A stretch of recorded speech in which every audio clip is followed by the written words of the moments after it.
शुभांशु शुक्ला से बातचीत कर रहे हैं, जो कि इंटरनेशनल स्पेस स्टेशन पर मौजूद हैं। गाजर का हलवा ले गए हैं, क्या उससे अपने साथियों को खिलाया? जी प्रधानमंत्री जी, ये कुछ चीज़ें मैं अपने देश की खाने की लेके आया था, जैसे गाजर का हलवा, मूंग दाल का हलवा और आमरस। और मैं चाहता था कि ये बाकी भी जो मेरे साथी हैं, बाकी देशों से जो आए हैं, वो भी इसका स्वाद लें और चखें, जो भारत का जो रिच कुलिनरी हमारा जो हेरिटेज है उसका एक्सपीरियंस लें। तो हम सभी ने बैठ के इसका स्वाद लिया साथ में, और सबको बहुत पसंद आया। कुछ हैं कि कब वो नीचे आएंगे और हमारे देश आए और इनका स्वाद ले सके हमारे साथ। शुभ, परिक्रमा करना भारत की सदियों पुरानी परंपरा है। आपको तो पृथ्वी माता की परिक्रमा का सौभाग्य मिला है। अभी आप पृथ्वी के किस भाग के ऊपर से गुजर रहे होंगे? जी प्रधानमंत्री जी, इस समय तो मेरे पास ये इंफॉर्मेशन उपलब्ध नहीं है, लेकिन थोड़ी देर पहले मैं खिड़की से, विंडो से बाहर देख रहा था, तो हम लोग हवाई के ऊपर से गुजर रहे थे। और हम दिन में 16 बार परिक्रमा करते हैं, 16 सूर्योदय और 16 संन्यास, सनराइज और सनसेट हम देखते हैं ऑर्बिट से। और बहुत ही अचंभित कर देने वाला ये पूरा प्रोसेस है। इस परिक्रमा में, इस तेज गति में, जिस हम इस समय करीब 28,000 किलोमीटर प्रति घंटे की रफ्तार से चल रहे हैं आपसे बात करते वक्त, और ये गति पता नहीं चलती क्योंकि हम तो अंदर हैं, लेकिन कहीं ना कहीं ये गति जरूर दिखाती है कि हमारा देश कितनी गति से आगे बढ़ रहा है इस समय, कि हम यहाँ पहुंचे हैं और अब यहाँ से और आगे जाना है। अच्छा शुभ, अंतरिक्ष की विशालता देखकर सबसे पहला विचार क्या आया आपको? प्रधानमंत्री जी, सच में बोलो तो जब पहली बार हम लोग ऑर्बिट में पहुंचे, अंतरिक्ष में पहुंचे, तो पहला जो व्यू था वो पृथ्वी का था। और पृथ्वी को बाहर से देख के जो पहला ख्याल और पहला जो थॉट मन में आया वो ये था कि पृथ्वी बिल्कुल एक दिखती है। मतलब बाहर से कोई सीमा रेखा नहीं दिखाई देती, कोई बॉर्डर नहीं दिखाई देता।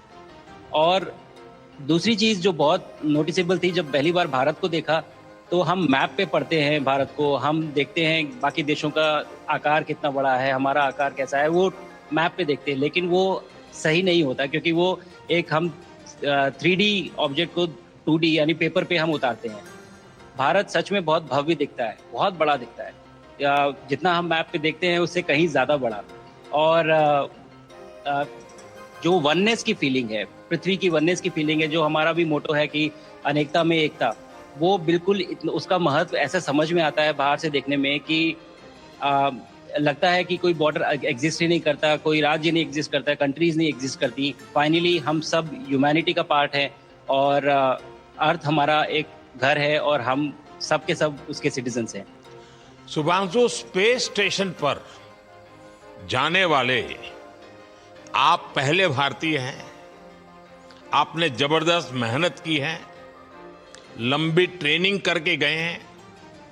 अब आप रियल सिचुएशन में है, सच में अंतरिक्ष में है। वहां की परिस्थितियां कितनी अलग हैं, कैसे एडप्ट कर रहे हैं? यहाँ पे तो सब कुछ ही अलग है प्रधानमंत्री जी। ट्रेनिंग की हमने पिछले पूरे 1 साल में, सारे सिस्टम्स के बारे में मुझे पता था, सारे प्रोसेस के बारे में मुझे पता था, एक्सपेरिमेंट्स के बारे में मुझे पता था। लेकिन यहाँ आते ही सडनली सब चेंज हो गया, बिकॉज हमारे शरीर को ग्रेविटी में रहने की इतनी आदत हो जाती है कि हर एक चीज़ उससे डिसाइड होती है। पर यहाँ आने के बाद चूंकि ग्रेविटी, माइक्रो ग्रेविटी है, एब्सेंट है, तो छोटी छोटी चीज़ें भी बहुत मुश्किल हो जाती हैं। अभी आपसे बात करते वक्त मैंने अपने पैरों को बांध रखा है, नहीं तो मैं ऊपर चला जाऊंगा। और माइक को भी जैसी चीजें हैं, इसको छोड़ भी दूं तो भी ये ऐसे फ्लोट करता रहता है। पानी पीना, पैदल चलना, सोना बहुत बड़ा चैलेंज है। आप छत पे सो सकते हैं, आप दीवारों पे सो सकते हैं, आप जमीन पे सो सकते हैं।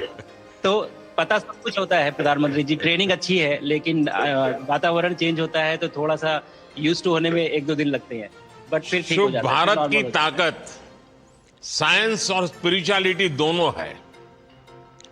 आप अंतरिक्ष यात्रा पर हैं, लेकिन भारत की यात्रा भी चल रही होगी, भीतर में भारत दौड़ता होगा। क्या उस माहौल में मेडिटेशन और माइंडफुलनेस का लाभ भी मिलता है क्या? जी प्रधानमंत्री जी, मैं बिल्कुल सहमत हूँ। मैं कहीं ना कहीं ये मानता हूँ कि भारत ऑलरेडी दौड़ रहा है और ये मिशन तो केवल एक पहली सीढ़ी है उस एक बड़ी दौड़ का। और हम जरूर आगे पहुंच रहे हैं और अंतरिक्ष में हमारे खुद के स्टेशन भी होंगे और बहुत सारे लोग पहुंचेंगे। और माइंडफुलनेस का भी बहुत फर्क पड़ता है। बहुत सारी सिचुएशंस ऐसी होती हैं नॉर्मल ट्रेनिंग के दौरान भी या फिर लॉन्च के दौरान भी जो बहुत स्ट्रेसफुल होती हैं, और माइंडफुलनेस से आप अपने आप को उन सिचुएशंस में शांत रख पाते हैं और अपने आप को काम रखते हैं, अपने आप को शांत रखते हैं, तो आप अच्छे डिसीजन ले पाते हैं। कहते हैं कि दौड़ते हुए भोजन कोई भी नहीं कर सकता, तो कितना आप शांत रहेंगे उतना ही अच्छे से आप डिसीजन ले पाएंगे। तो आई थिंक माइंडफुलनेस का बहुत इंपॉर्टेंट रोल होता है इन चीज़ों में। तो दोनों चीज़ें अगर साथ में एक प्रैक्टिस की जाएं तो ऐसे एक चैलेंजिंग एनवायरनमेंट में या चैलेंजिंग वातावरण में मुझे लगता है ये बहुत ही यूजफुल होंगी और बहुत जल्दी लोगों को अडेप्ट करने में मदद करेंगी। आप अंतरिक्ष में कई एक्सपेरिमेंट कर रहे हैं, क्या कोई ऐसा एक्सपेरिमेंट है जो आने वाले समय में एग्रीकल्चर या हेल्थ सेक्टर को फायदा पहुंचाएगा?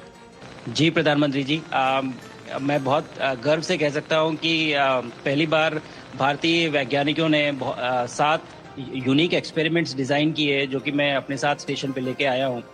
और पहला एक्सपेरिमेंट जो मैं करने वाला हूं, जो कि आज ही के दिन में शेड्यूल्ड है, वो है स्टेम सेल्स के ऊपर। अंतरिक्ष में आने से क्या होता है कि ग्रेविटी चूंकि एब्सेंट होती है तो लोड खत्म हो जाता है, तो मसल लॉस होता है।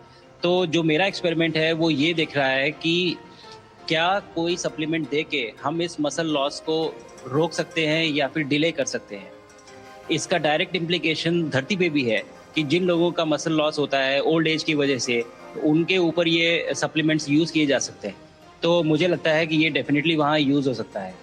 साथ ही साथ जो दूसरा एक्सपेरिमेंट है वो माइक्रो एल्गी की ग्रोथ के ऊपर। ये माइक्रो एल्गी बहुत छोटे होते हैं लेकिन बहुत न्यूट्रिशियस होते हैं।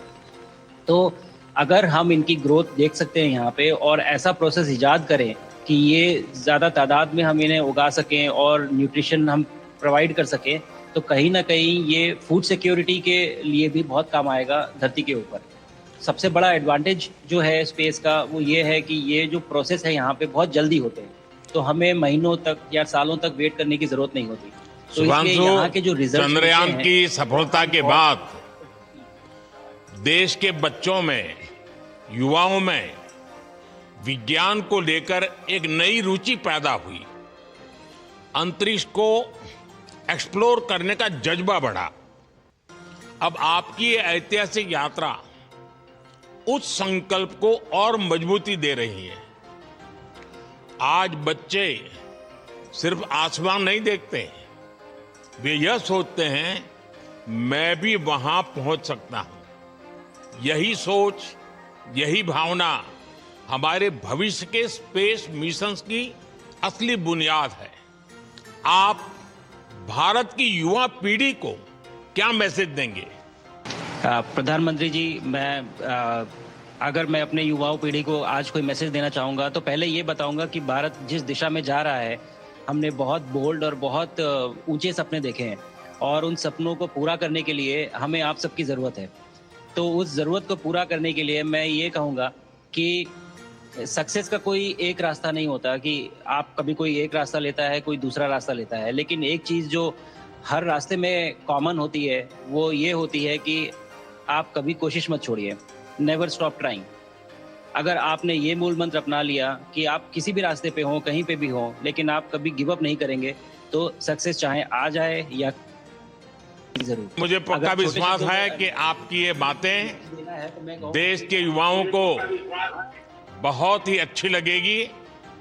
और आप तो मुझे भली भांति जानते हैं, जब भी किसी से बात होती है तो मैं होमवर्क जरूर देता हूं।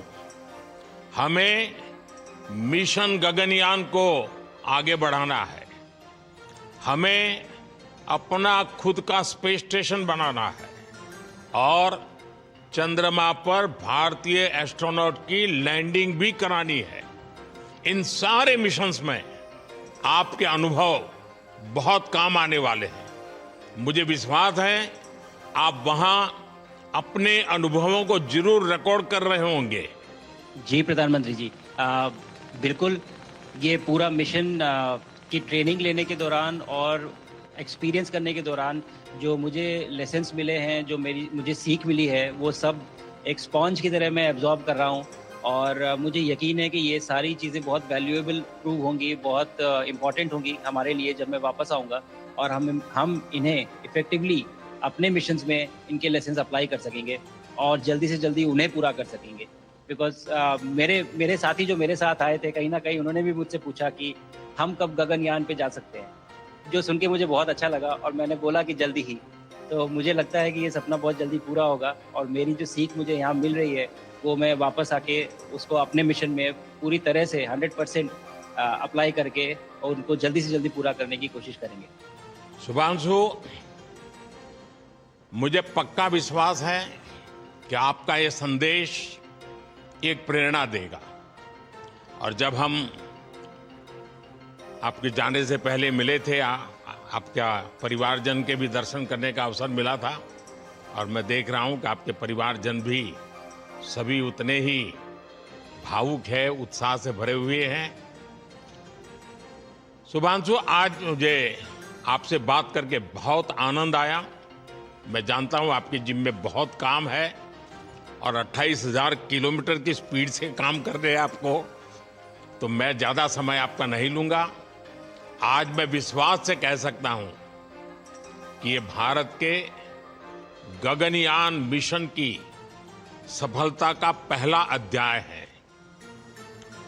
आपकी यह ऐतिहासिक यात्रा सिर्फ अंतरिक्ष तक सीमित नहीं है, यह हमारी विकसित भारत की यात्रा को तेज गति और नई मजबूती देगी।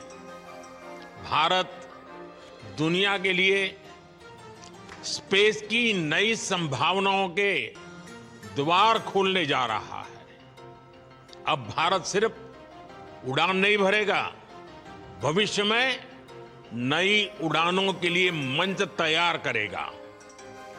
मैं चाहता हूं, कुछ और भी सुनने की इच्छा है आपके मन में, क्योंकि मैं सवाल नहीं पूछना चाहता। आपके मन में जो भाव है, अगर वो आप प्रकट करेंगे, देशवासी सुनेंगे, देश की युवा पीढ़ी सुनेगी, तो मैं भी खुद बहुत आतुर हूं कुछ और बातें आपसे सुनने के लिए। धन्यवाद प्रधानमंत्री जी। यहाँ ये पूरी जर्नी जो है, ये अंतरिक्ष तक आने की और यहाँ ट्रेनिंग की और यहाँ तक पहुँचने की, इसमें बहुत कुछ सीखा है प्रधानमंत्री जी मैंने। लेकिन यहाँ पहुँचने के बाद मुझे पर्सनल एकम्प्लिशमेंट तो एक है ही, लेकिन कहीं ना कहीं मुझे ये लगता है कि ये हमारे देश के लिए एक बहुत बड़ा कलेक्टिव अचीवमेंट है। और मैं हर एक बच्चे को जो ये देख रहा है, हर एक युवा को जो ये देख रहा है, एक मैसेज देना चाहता हूँ, और वो ये है कि अगर आप कोशिश करते हैं और आप अपना भविष्य बनाते हैं अच्छे से, तो आपका भविष्य अच्छा बनेगा और हमारे देश का भविष्य अच्छा बनेगा। और केवल एक बात अपने मन में रखिए, that sky is never the limit, ना आपके लिए, ना मेरे लिए और ना भारत के लिए। और ये बात हमेशा अगर आपने मन में रखी, तो आप आगे बढ़ेंगे, आप अपना भविष्य उजागर करेंगे और आप हमारे देश का भविष्य उजागर करेंगे। और बस मेरा यही मैसेज है प्रधानमंत्री जी। और मैं बहुत ही भावुक और बहुत ही खुश हूँ कि मुझे मौका मिला आज आपसे बात करने का और आपके थ्रू 140 करोड़ देशवासियों से बात करने का, जो ये देख पा रहे हैं। ये जो तिरंगा आप मेरे पीछे देख रहे हैं, ये यहाँ नहीं था। आज कल के पहले जब मैं यहाँ पे आया हूँ, तब हमने ये यहाँ पे पहली बार लगाया है। तो ये बहुत भावुक करता है मुझे और बहुत अच्छा लगता है देख के कि भारत आज इंटरनेशनल स्पेस स्टेशन पहुँच चुका है। शुभांशु, मैं आपको और आपके सभी साथियों को आपके मिशन की सफलता के लिए बहुत बहुत शुभकामनाएं देता हूं। शुभांशु, हम सबको आपकी वापसी का इंतजार है। अपना ध्यान रखिए, मां भारती का सम्मान बढ़ाते रहिए। अनेक अनेक शुभकामनाएं। 140 करोड़ देशवासियों की शुभकामनाएं और आपको इस कठोर परिश्रम करके इस ऊंचाई तक पहुंचने के लिए बहुत बहुत धन्यवाद देता हूं। भारत माता की जय। धन्यवाद प्रधानमंत्री जी, धन्यवाद। और सारे 140 करोड़ देशवासियों को धन्यवाद। और स्पेस से सबके लिए भारत माता। तो प्रधानमंत्री नरेंद्र